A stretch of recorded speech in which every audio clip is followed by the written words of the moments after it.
Shalom Bapak Ibu, Saudara dan Saudari, sahabat-sahabat garam dunia yang terkasih di dalam Tuhan.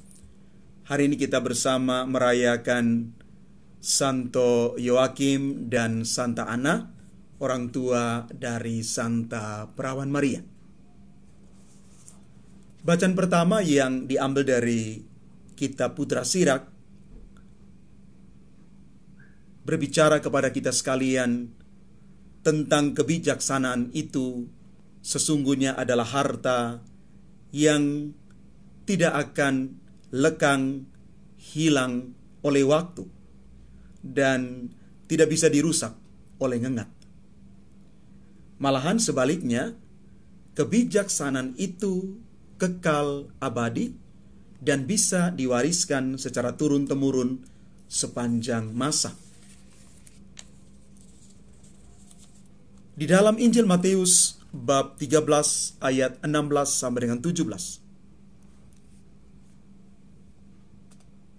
Dikatakan demikian untuk kita, berbahagialah matamu karena telah melihat, berbahagialah telingamu karena telah mendengar.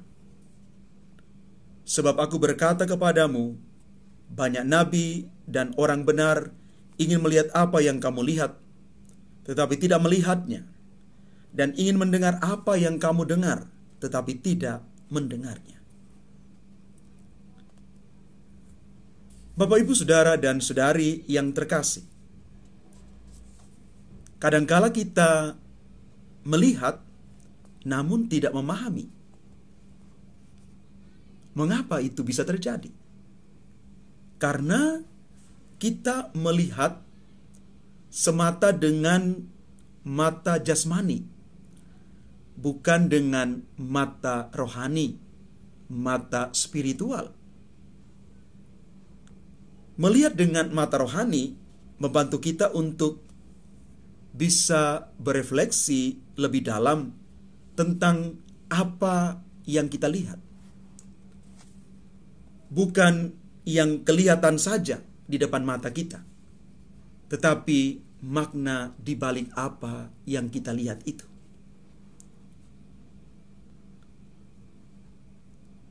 Pengalaman akan Allah itu adalah satu pengalaman personal ketika dengan mata iman, mata rohani, kita bisa melihat hadirnya Tuhan. Bisa lewat sesama, alam ciptaan, hidup kita sendiri, dan lain sebagainya. Dan pengalaman akan Allah ini yang membantu banyak orang kudus untuk mengalami kehadiran Tuhan yang sesungguhnya. Kita tahu misalnya Santa Teresa dari Avila, Santa Katarina, dan juga Santa Teresa dari Lisieux yang diangkat menjadi santa dan juga dokter gereja. Mereka tidak pernah mengecap pendidikan yang levelnya tinggi. Tetapi kenapa sampai disebut sebagai dokter gereja? Karena mari sekali lagi, mereka melihat Allah dengan mata rohani mereka. Mereka melihat Allah bukan secara teori semata. Dan ingat bahwa Santo Thomas Aquinas, seorang yang cerdas luar biasa itu, juga pada akhirnya mengalami dan mengakui keterbatasan secara akademis yang dia geluti.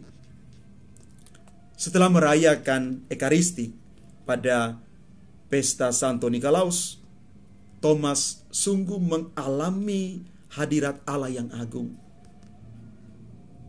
Lalu dia berkata kepada rekannya, "Aku tidak dapat menulis lagi.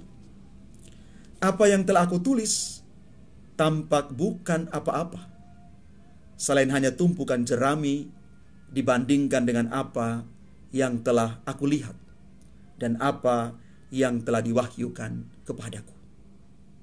Bapak, Ibu, saudara-saudari yang terkasih, pengalaman pribadi akan Allah ini membuka cakrawala pemikiran kita dan hidup beriman kita, melihat dengan cara baru, melihat dengan mata iman.